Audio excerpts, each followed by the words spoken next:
Shepard. Rex. Shepard.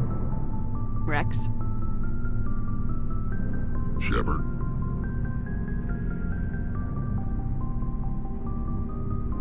Rex. Hi, my name is Stanislav Costiuc. I'm a professional game designer with 11 years of experience in the industry, and I would like to rank, just for fun, all Mass Effect games with the help of my Stasocritic scoring system. You can read all about it in the pinned comment. The list is going to be live, as in I'm not going to go from worst to best, but rather look at games in their chronological order of releases and see how they compare with one another. Mass Effect was a phenomenon. One of the main reasons was of course the promise of having your choices matter across a whole trilogy of games, where a decision in the first title could have a significant ripple effect in the third. From a development perspective, it is an insanely difficult thing to do, and, well, let's just say in the end not everyone was quite content with the final result. But let's take everything step by step and begin with the game that started it all.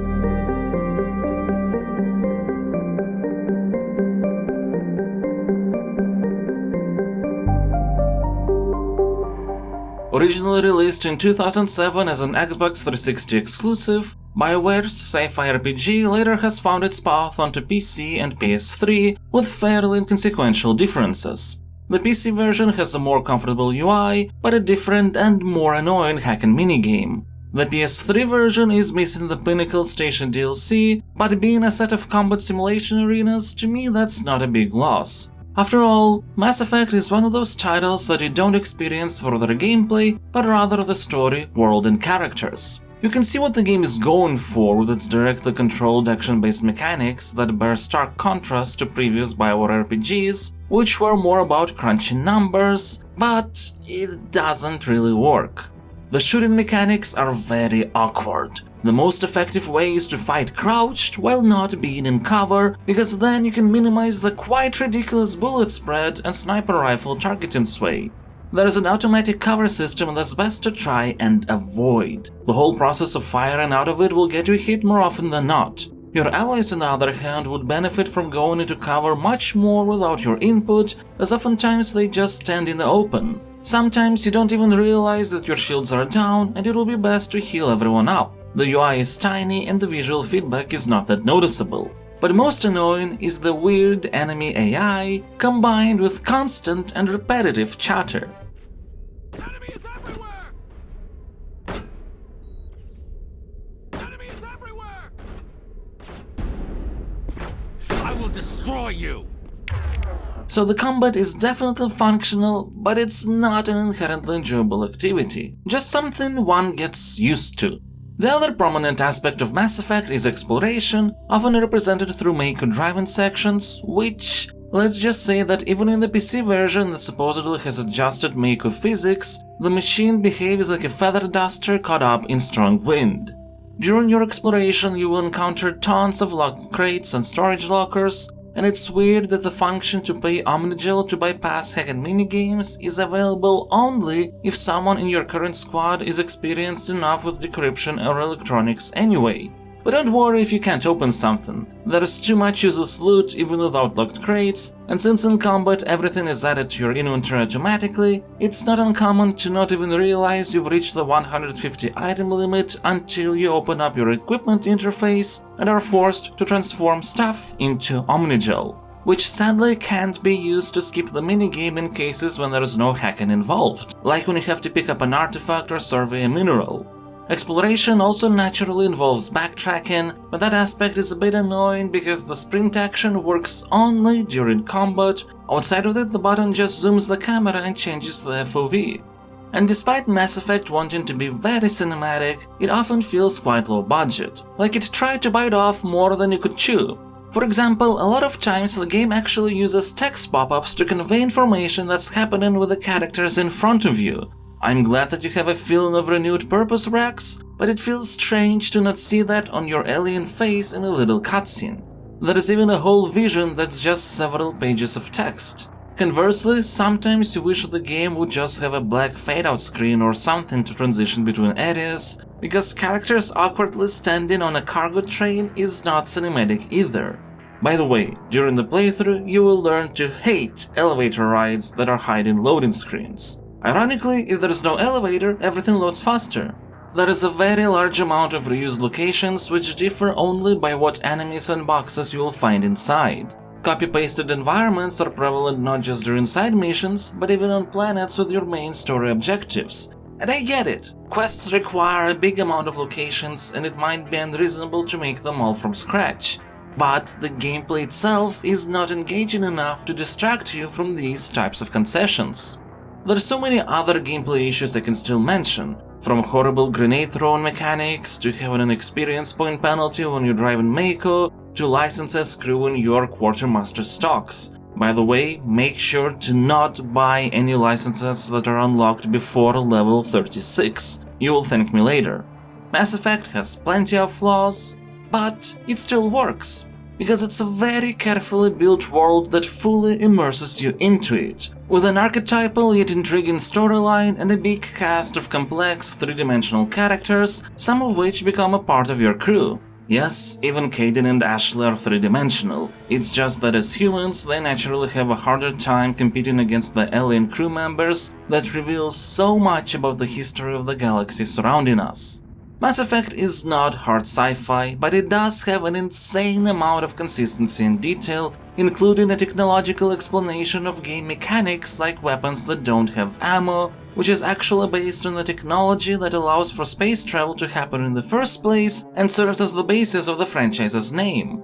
The world and story of Mass Effect is built on a long chain of logical consequences to various actions, which in a way makes some of the more egregious aspects forgivable. For example, if we take the Asari, I'll be the first one to criticize them for being literally designed to be pandering to horny teenagers. Not only because of being able to watch up close a skimpily dressed Asari dance, or, depending on your choices, have sex with one apparently right in front of your teammates, but just in general how the whole monogendered species is designed as conventionally attractive women. However, even with that in mind, the lore behind the Asari makes sense. They value genetic diversity and therefore reproduce often with other species, and they are the ones to discover the Citadel, a mysterious massive space station that's at the center of the mass relay network. These two facts provide a logical explanation to why this time there is a chance to defeat the Reapers, the seemingly mythical synthetic beings that regularly invade our galaxy to harvest and destroy all organic sentient life. Because the Asari don't want to be the dominating race, they don't make the job far easier for the Reapers by weakening all other civilizations, but actually peacefully cooperate and empower them. And it's only one of many little blocks that build the very intricate fabric of Mass Effect's storytelling. Everything is very multi-layered. The core danger are the Reapers, and you spend the entire game trying to understand who they are and what are they going to do, which is backed by the historical layer of interspecies politics that not only sets up why now you have a chance against the Reapers, but also is used to create more personal drama across various quests. While the characters certainly have interesting personalities, whatever impasse you might encounter on your journey doesn't hit as hard without knowing and understanding that history which influences their motivation. Which is neither a good nor bad way to do things, it's just the way Mass Effect does it. Everything takes root at the world building. Which leads us to the more episodic structure. Mass Effect is not one epic, huge, sprawling tale. It's more like a TV show connected by certain arcs and themes that later on all call back to the core problem of the story that our heroes need to solve. Each completed main mission providing new pieces to the puzzle. Even seemingly unimportant side quests, like the one where you have to go around scanning the Keepers, provide foreshadowing for important plot development in the future that you can influence through your choices. And that part is not always consistent. If there's one thing I applaud Mass Effect for, is for how much it tries to make player agency matter. Garrus, one of the most popular characters in the entire franchise, is an entirely optional teammate. You can just not accept him into the team. One of the antagonists is Matriarch Benezia, mother of your crewmate Liara. Not only can you tackle the main mission pertaining to the Matriarch before meeting Liara, even after her joining you just might not put her in your squad for that task. Many other games would try to set things up for maximum dramatic impact at the expense of some degree of player control, but Mass Effect just leaves that in your hands. I suppose this is one of the main reasons why the promise of your actions having significant consequences in future games feels so strong. The inconsistencies come mostly through the Paragon Renegade morality system and how it influences the dialogue wheel setup and choices. Mass Effect wanted to have a morality system that's not about good and evil, so instead of one meter it has two, one representing Paragon actions, another Renegade ones. But it sort of feels like the game itself doesn't really know what Paragon and Renegade really mean. I feel that the best example is in the Bring Down the Sky DLC mission, which I'm not going to tackle as a separate entry because it's a couple hours of gameplay integrated into the main campaign, but there is a choice you will have to make concerning a terrorist. Let him go to save the hostages, or sacrifice the hostages to take him down. Neither is perfect, but one values life at the risk of something bad happening in the future with the idealistic intent of preventing that, and the other pays a heavy price to ensure that an even heavier one won't have to be. It's essentially a choice between being a hero and an anti-hero. But sometimes Renegade choices are about being an asshole, while some Paragon ones are incredibly naive. Sometimes the Paragon choice infers a heavy life cost that would be more befitting of a Renegade. Sometimes being Paragon is being the voice of reason, while being Renegade is being stupid, and sometimes it's the other way around. It's not that any of these choices are necessarily bad on their own, but they become very inconsistent when put against a morality system you get points for. It doesn't help that Paragon and Renegade points are directly tied to your charm and intimidate skills. The more points you get in one morality spectrum, the higher you can raise the respective skill, which you want to have, as most of the time you get the best results through these options. It creates this weird dichotomy where mechanically you want to focus either on Paragon or Renegade, but to get more from your role-playing and actually having a well-rounded character, you have to do a variety of choices depending on the situation. And while it's certainly possible to have both Paragon and Renegade meters almost maxed out by the end of your playthrough, it's unlikely to happen if you try to roleplay exactly the way you want. And the dialogue wheel doesn't really help with that part either. Now, there's a tendency to criticize how the wheel can unclearly paraphrase what you're about to say, but this is actually a symptom of a bigger issue. Many choices actually lead to Shepard saying exactly the same thing. It's just because of the paraphrased options with different emotional tone, we feel like we're coming at it from a different angle. I have no qualms about this illusion of choice. After all, that's what creates the first experience, and it's the most important one. But whenever there is a case of "this is not what I expected Shepard to say," it is usually because of there not being enough dialogue lines in the game to keep the illusion of choice going. That was satisfying. Good. Remember that feeling. That's how it should be. I will, Commander. That was satisfying. Good. Remember that feeling. That's how it should be. I will, Commander. And at the end of the day, the illusion of choice is what matters. Sure, some consequences have to be very tangible, but what's really important for a game like Mass Effect is for the player's choice to be acknowledged. That's why after every main mission there is a debriefing on the Normandy. That's why the Council expects a report to comment on our actions. That's why you can discuss the events with your team. And that's also why the structure of the game is episodic. What happened on Noveria doesn't influence Ferros or Vermeer. These are self-contained sub-stories that later on can be used to create a sense of causality. Now, with everything that has been said, you might think that I have been a Mass Effect fan for very long, but I actually properly played it for the first time just this year.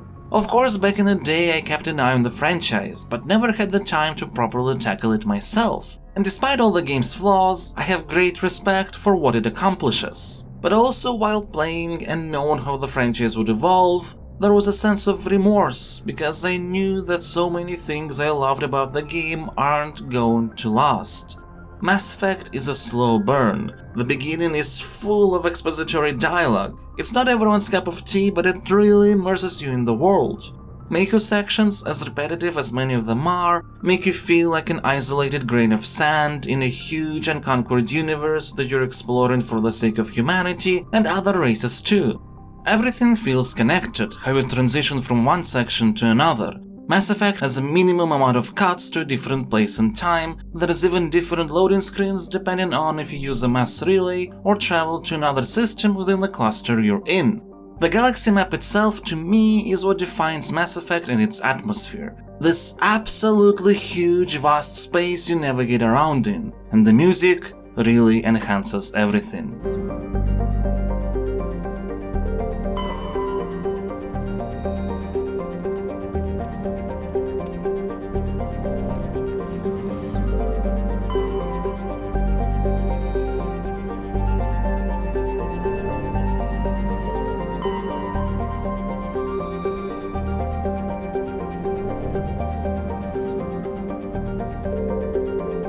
One of the greatest achievements of Mass Effect is that despite there being just a huge amount of codex pages you unlock throughout progression, you're not required to read any of them to understand just how deep this universe goes. It's a masterclass of world building, though not necessarily a masterclass of romance. Those parts are not written well. But that's a consequence of Mass Effect in general not being great at creating personal drama that's not rooted in the history and lore of the world. Last thing I would like to mention before we wrap up this entry, while you often get a feeling that certain parts of the game didn't get enough budget to flesh them out, I am very glad that the ending is not one of them. Very often games peter out at the end. Mass Effect's ending section, on the other hand, is appropriately epic and makes you pumped and excited for the sequel.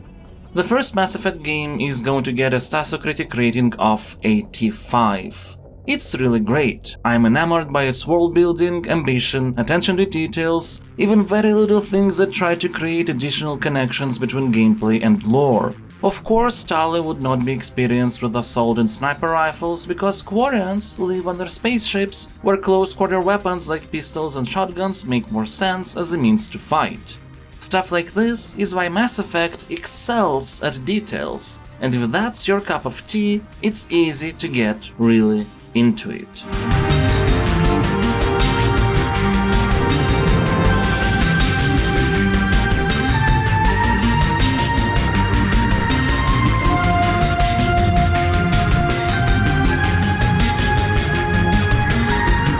Mass Effect Galaxy is an iOS game that's nowadays impossible to get or play. I suppose if you happen to have it already purchased, you can download it, but there's no information online if it's actually playable on modern iPhones. Personally, I'm fully for game preservation and lament the losses of even such seemingly mediocre games as Galaxy. It didn't really have a positive reception, because the gameplay revolved around tilting the phone to move your character Jacob around, and that felt very clunky. However, the game does feature a quite compelling art style and teases the still in development at the time Mass Effect 2 by prominently featuring Jacob and Miranda, two characters who will become your companions in the sequel.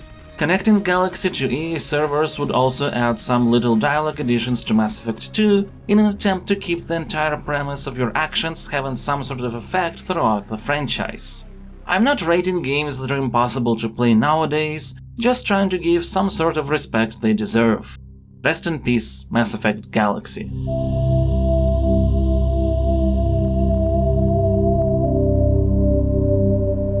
I considered making a single video that would span the entire original trilogy era, but then I figured that it would take a very long time to make, and I currently am trying to avoid long production times. At any rate, Mass Effect as a franchise had a very strong start despite a number of mostly gameplay-related flaws, and it showed a lot of promise.